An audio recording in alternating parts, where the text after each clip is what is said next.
Welcome to In Conversation, the podcast where we bring bold thinkers, change makers, and industry leaders to explore how Africa's private sector can drive inclusive economic growth. Hosted by INKonversation, this series will dive into unpacking the opportunities that lie within Africa's entrepreneurial landscape, especially for marginalized and displaced economies. Through candid conversation, we challenge outdated narratives and spotlight the Africa-led solutions that are transforming lives and reshaping economies. Whether you're a business leader, a change maker, an innovator, an investor, In Conversation is the front row seat to the conversations shaping the future of Africa's economy. Welcome to the In Conversation podcast. And today we have with us Isaac Kwaku Jr., who is the founder of and curator of the Amahoro Coalition. And he's a leader who has worked for decades to transform how businesses engage with emerging markets and displaced communities. Welcome, Isaac. Thank you. Thank you for having me. Now, according to the UNHCR Global Trends report in 2023, Africa hosts over 44 million displaced persons or forcibly displaced people. Now, I remember when you were having the first Africa Forum for Displacement, the number was at 36, I think. 36 million, yes. 36 million. 2021, yes. So you can see a significant growth in just about 5 years or less. And so people who are affected by displacement are often seen as a burden instead of being seen as an opportunity. And together with INKonversation, we are really endeavoring to shift that narrative, right? And that is why the Africa Forum of Displacement will be happening. We want to bring together business leaders, industry leaders, to have this conversation in how we can create economic solutions for displaced people. So, with that said, as well as policymakers, actually, we cannot forget them. Yeah, because they need to put in place the right policies for them to be able to do business. What do you want the private sector for this year to, have? What is the main takeaway for the private sector forum for displacement to have for this year? Yeah, look, thank you, Anne, for the question. Look, I think, first of all, I want to acknowledge INKonversation. We've been in this journey with you guys since 2019, 2020, when I started these conversations. I remember being in Geneva with Julian for the GRF, the Global Refugee Forum, and then through the founding of Amahoro, Julian was one of our first leadership. We used to call them leadership advisory. Champion Circle, we used to call them. That she was one of them. And then in 2021, when we started this journey of AFD, we invited INKonversation to be part of this journey. And the reason is simple, is what you just said, because I think INKonversation has been at the forefront of this discourse as well, right? Trying to bring economic opportunities to people who are displaced, and was one of the first organizations to understand that market segment in a real way. So I think when it comes to AFD, and it's very simple. The case we're trying to make to the business community is simple, which is that, Africa today has actually 45 million and growing. Mm-hmm. You mentioned 36 million in 2021. So in the last 4 years, less than 4 years, the number has grown quite significantly. What that means is that there's a sizable number of Africans, mainly young people, 45 million of them, who right now are not served to their potential when it comes to economic opportunity, who are not part of the market or the economic vibrance of this continent. Now, for these 45 million people that are displaced, it also means that there are countries in Africa where businesses cannot thrive because people are forcibly displaced because of conflict and climate and things of that. In Africa, mainly conflict, really, and also increasingly climate. So if you're a business in Kenya, you're a business in Zambia, a business even in Ghana or wherever, or Nigeria, the question is simple, right? How do you expand and grow your business outside of your own jurisdiction when these factors are affecting you in terms of sort of growth opportunities because of conflict? At the same time, you have 45 million people who now, because of what's happening in their country, cannot be in those countries. Well, that's a market. So for us, the imperative is it's not a charity imperative. It's partial. There's moral imperative for us to help each other. It's there. But assuming they don't care about that, assuming they're a business who says, look, I don't do CSR, I don't do charity, that's fine. That's your own conscience. But from a real interest perspective, the case you're making to the private sector is very simple, is to say that here's a market segment you can't ignore. Because, when you invest in human capital today, with a young person from Kakuma who happens to be from Sudan or from Congo, that person could be a director of marketing a few years from now. Yeah. Right? If you invest in the education and you send a child to school from Somalia to go to university, you're investing human capital for expansion, because Kenyan businesses tend to go regional. And for you to be successful, you can't just cater to Kenyans. Right? So I think, that's important. The second part of the conversation is also something very simple, which is we all talk about intra-Africa trade. We talk about the Africa we want, Agenda 2063. Well, you can't have that if Africans can't move when it comes to labor mobility. You can't have that when a young African who is from Zambia cannot work in another African country because of papers, because of restrictions. So what AFD tries to do, and we're going to do this year, end of April in Nairobi, is to bring these actors together, multi-stakeholder actors, private sector, like his policymakers, international organizations, and NGOs and such, but more importantly, also leaders with lived experience, leaders from these communities, into room to say, how do we consistently, this is our third one, how do we keep moving the discourse to solve some of these challenges together?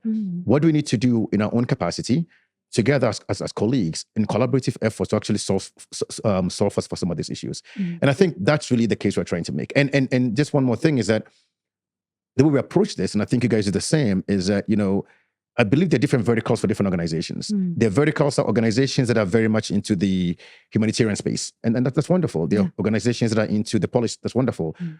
We need to do a better job of bringing the Africa private sector into the conversation, because Africa private sector today has about $2 trillion in revenue. The Africa business community is not the same business community it was 15 years ago.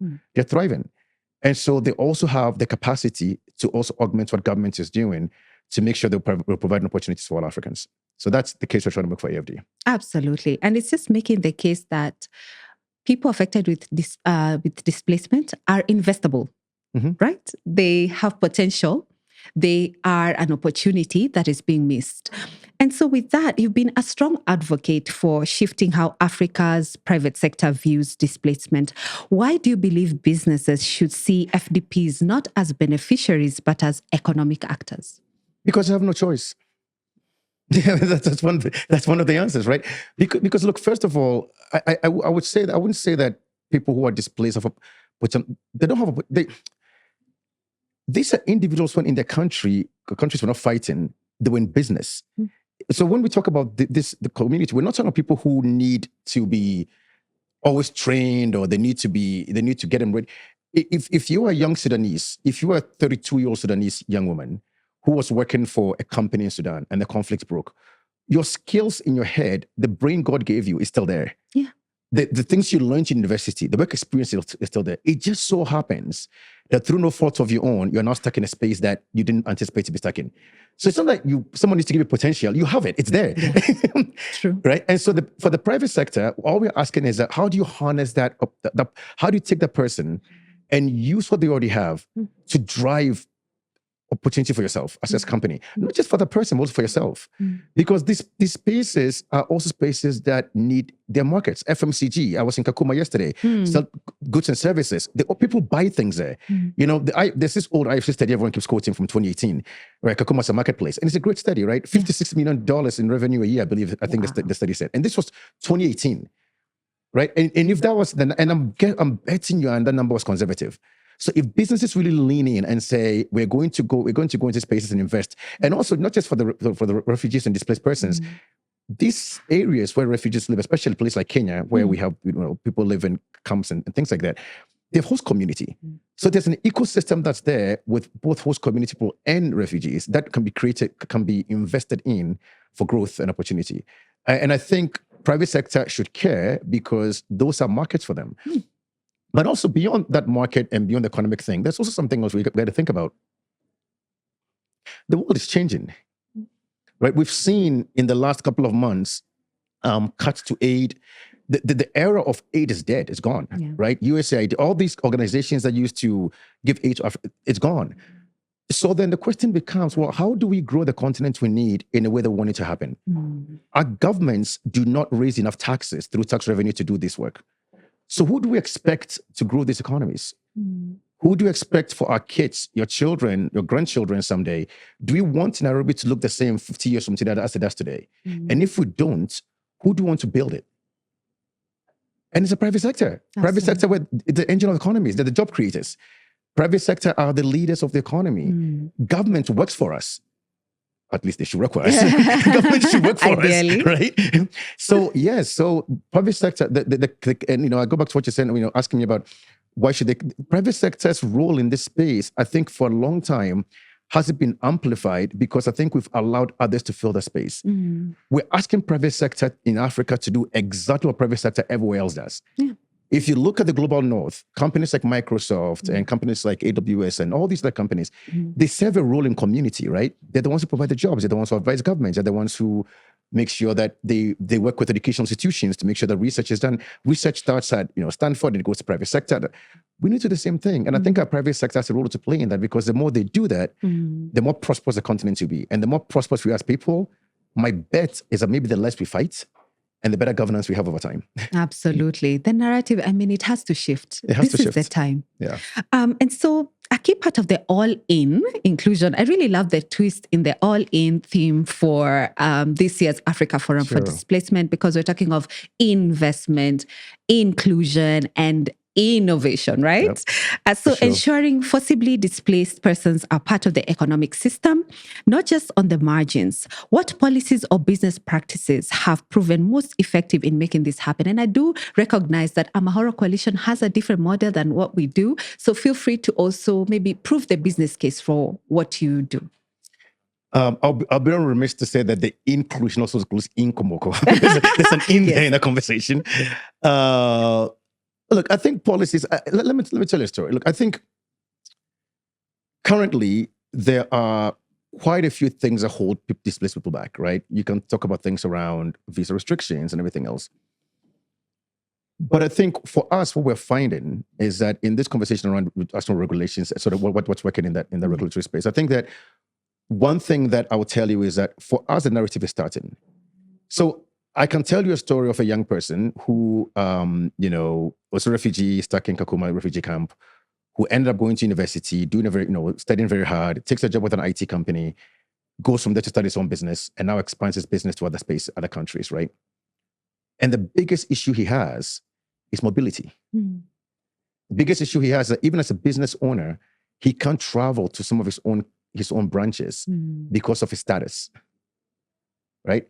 And I think for us, when we talk about inclusion, we can't talk about inclusion when someone who is being even a contributor to our GDP, someone who's a job who is a job creator, is restricted because of the passport they hold, or because they have to hold some certificate, or they can't travel. They have curfews.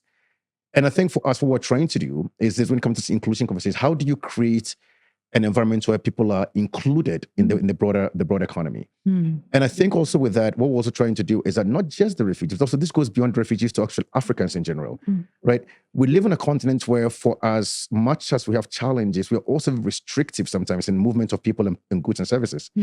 AFCFT is trying to do some of that. So what we're trying to do, I guess, when it comes to this inclusion conversation, is that through some of our programs, trying to create inclusive community. A quick example around that. We have this fellowship program. The fellowship program identifies, outstanding young men and women who get into the program for a year.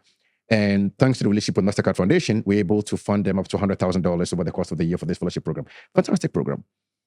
One of our fellows lives in Nigeria. One of our fellows is based in Kakuma. They want to work together. How do you do that? They don't have the papers. And so now the Nigerian is actually coming to Kenya to go to Kakuma to stay there for 2 months to figure out a way for them to work together. Wow. Now, he can do that because he can travel to Kenya and go to, but the one in Kakuma, going to Nigeria becomes a bit more difficult, becomes a bit more tricky, Exactly. And this is a real example, right? But we ought to encourage these collaborations because these are the kinds of things. One of the things that I talk about is that one of the challenges Africa has nothing to do with all these big issues. It's the issue of trust. The issue of trust, because we don't know each other. Yeah. We all live in countries where we think Kenyans call themselves peculiar, Ghanaians call themselves whatever, Nigerians call themselves whatever. And at the end of the day, when this young man in Nigeria and this young man in Kenya, because of this fellowship program, they meet and they realize they have more in common than they do apart. That's how you build inclusivity. That's how you build growth together. And I think for us, part of the paradigm shift is to say, you may live in different parts of the continent, but you're going through an experience that's quite unique to you. And so how do we create collaborations and inclusivity for you to actually realize that 1 + 1 is actually 3. And you're not the solo man on the stage, right? That 2 + 2 is 5. And how do you create that 2 + 2 is 5? And that's what we're trying to do in that inclusive space. That is fantastic. Yeah. And what about innovation, right? What is the spin with innovation? And what have you seen in terms of at least the young people who've been forcibly displaced and some of the innovative ideas that need to be shed light on? And how can policymakers create the environment for these innovations to grow? By listening. Yeah. It's simple. Look, we talk about innovation at Amahoro in terms of like the process, right? So innovations happen when life is happening, I believe. And I think one of the things that we are learning to do, I don't think we're very good at it yet, is to listen. These young people we talk about, I'm not young anymore. Technically, I'm out of the bracket of young, the definition. These young people, these young leaders know exactly what they want. They know what they need for their lives to thrive. They know what needs to. They know how to be creative and resourceful to actually make things work for them. What they need from people like me, organizations like Amahoro, and maybe even INKonversation, is to be someone who walks alongside them and to provide them with just the guidance here and there to say, hey, we may have a bit of experience here. We may have seen this over here somewhere. How can we be there for you? And just get out of the way. And the innovation will happen. But right now, sometimes what happens is that we push things down to people as though they don't know what they want. People know what they want. So what we're trying to do is listen. I'll give you, just this morning, before I came to meet you, I was having breakfast with our interns. We have 2 interns from USIU. And I'm talking to these 2 young ladies, and they're telling me all these things about Amahoro. We can do this different. We can do this differently. And they were not wrong. And the things we were talking about, some of them I didn't even know myself, right? And I was just, oh my gosh, that's a good idea. And so imagine if I stayed out of their way and said, just do what you want to do. How much better off we will be. That's innovation. That's innovation. Innovation doesn't fall from the sky. Innovation happens through process improvement. And I think we're learning to listen. And I think that innovation in the marketplace, whether it's in the financial services, whether it's in, job creation, whatever, education, whatever it is, the folks we work with, the clients we work with, understand the needs because they live with these needs every single day. And we just need to create an environment that puts them up on the platform, give them their flowers, and let them thrive. And just maybe sharing their success and say we worked alongside them. And that's it. Because other than that, what else are we doing? Right? And I think the more and I think they go beyond even our space of displacement in African continent, we need to listen to people who are younger, who know what they're doing. We don't listen.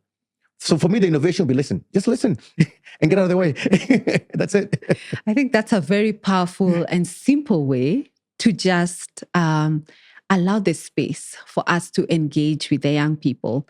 And like you said, sometimes just listening, just giving them the space to share what they have. Now, one of the key insights at INKonversation, which I think is shocking for most people, is that 97% of our clients repay their investments. That's outstanding. And I think even for financial institutions, that comes as a shock. I mean, that's a remarkable figure. And so we need investors to see this. We need more investors to know this, that the entrepreneurs are an opportunity rather than a risk. And so for you, what's the most powerful data or story that can change that mindset? Oof, that's a tough one. Look, I think the number that you put out, 97%, goes back to what I said earlier about just giving people the space to thrive, right? Because I think INKonversation has identified that there was a need out there for people to be able to get capital to invest in their own businesses. And when you do that and you trust people, they'll do what they need to do. And I think that's remarkable. I think 97% anywhere for any measure of metric, I think it's remarkable. I think the narrative that we need to put out there for more investors to see this is to literally keep doing the things you're doing around this storytelling. I believe this. This may not be super profound, but I think one of the challenges we have is that we need to be patient for the stories to absorb, right? These stories we're having, the conversation we're having today, the stories we've been telling, we've been saying this for less than 5 years, maybe the last 6 years. That's nothing. If you look at Africa as a construct, as an ecosystem construct, right? Since the 60s up until now, the narrative of Africa and the way investors look at Africa has not been really positive. It hasn't been, right? And so we're expecting that the person who's sitting somewhere, whether it's Singapore, whether it's even Nairobi here, New York, whatever, who has a very semi-negative view of the continent from an investable perspective. Now I want that person to even shift their mindset to a class of people, a group of people that they don't even see. Right? And I think that we need more Inkomokos in the marketplace. We need more Amahoros in the marketplace who prove the concept, who are able to say that, guys, here's what the market looks like. Here are the success metrics that we're putting out there. And here's what the businesses are thriving. And I think the more we shed that light, and the more we talk about this, not from the glass is half empty, but the glass is half full, we don't talk truth to power to ignore the fact that we have challenges. We have challenges. There are plenty of challenges. But like I tell my team, I'm tired of talking about the challenges. I really am. Like, I don't have the energy anymore. Right? Let's talk about the positive things. And I really, really believe that, and I say this to my team all the time, that maybe what you're doing today, 97%, is really just leaning on the door. Maybe it won't be in Komoko that sort of pulls the door down. That makes the breakthrough. But we need someone to lean on the door first, to start pushing the door, to start pushing the ceiling. And maybe that's our job. Maybe as a foundation, organizations like INKomoko and Amahoro, our job is to set the foundation and someone else will come. And we have to look at this in a long-term con, as I call it, right? It's not a short-term con. And the long-term con is that if an INKomoko does well, and INKomoko does what they need to do, the next INKomoko, by INKomoko 3.0, maybe we don't have to shout as hard. Maybe they'll come, right? And I think sometimes we as organizers, as founders, we're in a hurry to prove success. And the success could be, you've just done your part. Yeah, true. And that's it. Right? I have no illusions as founder of Amahoro that somehow we're going to shift the narrative of this and probably not. We'll do our part, but but whatever we're doing, we need to do it well. Yeah.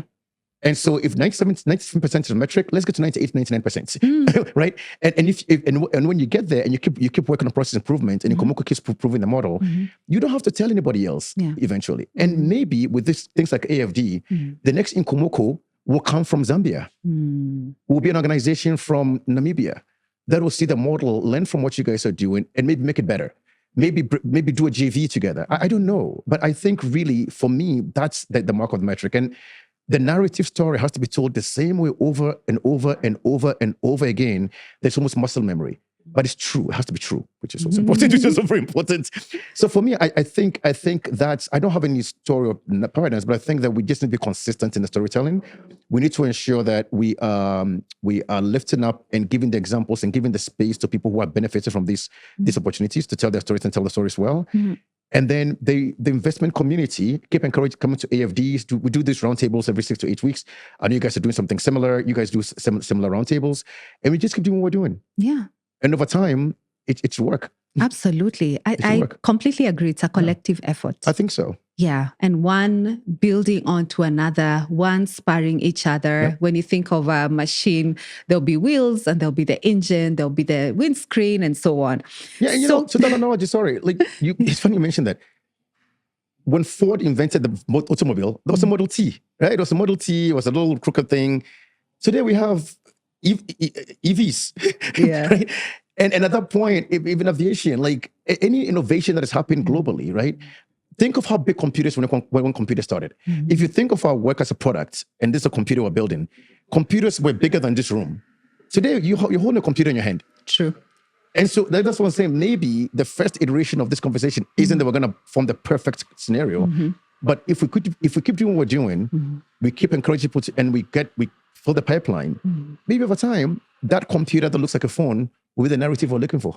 Absolutely. Maybe it will be in the glasses that you're wearing.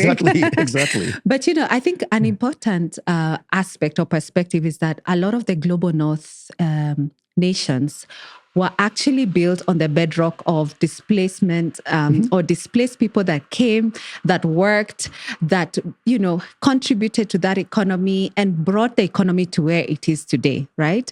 And that is a fact. So what are the practical ways that someone watching this conversation today can use their micro influence to help drive these matters forward? So I was talking to this CEO, high-level CEO, and he was telling me that when he was in school, he sat next to refugees, and the truth is that he never really saw them. And what he meant by that, he said, look, I never worried about when I left to go home, where these people went, whether they went home, where they went. But truthfully, because we're displaced, they probably didn't have a lot of places to go. And I share that story to say that whoever you are as a person, the influence you have you can use the influence in a very unique way. Even something as simple, if you're a student, something as simple as asking the person next to you to say, hey, can I take you home and spend the holidays with me? It's a start. I do think, and you mentioned this around the fact that a lot of our countries, the people who come, who do the work, who these are built on, the bedrock on, are usually people who are not from those countries themselves. The other thing is that all of us Africans, talking micro-influence, are very big on talking about the Africa we want, intra-Africa trade, intra. Well, if you're a CEO, live that. If you're a policymaker, live that. If you're a teacher, live that. Wherever you work, there's a saying in the military that you lead from where you are, right? You don't lead from the front. If you're on the side, you lead from the side because the enemy can come from all sides. And I think all of us, I'm not saying the enemies here in the conversation, but I think all of us need to use our influence to positively change the narrative of Africa. And I think that we're talking about displaced persons today, which is about 45 million people. But these 45 million people are no different from the other 45 million people who are also underprivileged in the African continent. And I think the level of influence we have, because a lot of us have been privileged to be in positions where we can actually have some influence, it is a collective duty to make sure that we're rising the tide together. And these young people, we all talk about this, this youth dividend of 2050 that is coming up. That dividend will be a time bomb if we don't use our collective influence, either at a micro level, to actually do something about the situation. And that could be, again, like simple as, I'm going to educate someone tomorrow. As a job creator, I'm going to employ young people. I'm going to give them internships. Don't even employ them full-time, give them internships. You have engineering students from displaced backgrounds who are studying in schools all over Africa who can't get internships. But yet Africa needs engineers. You have people who are trying to go to medical school. You have people who are trying to go to architecture school or plumbers or what have you. And I think that if we can provide the practical training necessary as either private sector actors or just ordinary citizens to help people gain the traction they need, not out of necessarily altruism, which would be nice, but just out of self-interest, because we need to have all these talents across the continent. And I think that's how we can use our influences together. Wow, fantastic. Isaac, you are a wealth of knowledge in this topic, and there's a lot of depth in what you are sharing, sparring a lot of thought-provoking conversations, and we cannot wait to actually see some of the outcomes and the conversations that will happen at the Africa Forum for Displacement that will be happening April 28th to 29th in Nairobi. Yes. We're expecting 400 business leaders, CEOs, and policymakers across the continent. I think it will be a fantastic opportunity just to bring light to these issues, that it's not a humanitarian issue no longer. It's actually an economic issue. And that's what we want to bring to the table. Now, I just want to ask a question so we can get to know you a little bit better. What is one quote you have learned lately that has had, a really great impact on you? Ooh, I don't know about lately, but there's a quote I live by a lot. It's a very simple quote. It says, I go to war with the army I have, not the army I want. Ooh. And I believe you have to work with what you have. And I think that I try not to live my life in sort of pipe dreams, right? What I have in front of me is what I use. And talk about innovation. If I can work with what I have, that cards have been dealt today, I think maybe the next day I can have a better deal. Wow, fantastic. I love that. And so we look forward to co-hosting the event together. Amahoro is like a sibling. I think we are absolutely in the same space, and we've worked well together. And so I look forward to having more conversations with you. Thank you very much for joining in conversation today. Thank you for having me, and look forward to building this family together over time. But yeah, I think we've worked very well together over the last few years, and I look forward to continuing the partnership that we have with INKonversation. Fantastic. Thank you. Welcome to In Conversation, the podcast where we bring bold thinkers, change makers, and industry leaders to explore how Africa's private sector can drive inclusive economic growth. Hosted by INKonversation, this series will dive into unpacking the opportunities that lie within Africa's entrepreneurial landscape, especially for marginalized and displaced economies. Through candid conversation, we challenge outdated narratives and spotlight the Africa-led solutions that are transforming lives and reshaping economies. Whether you're a business leader, a change maker, an innovator, an investor, INKonversation is the front row seat to the conversations shaping the future of Africa's economy.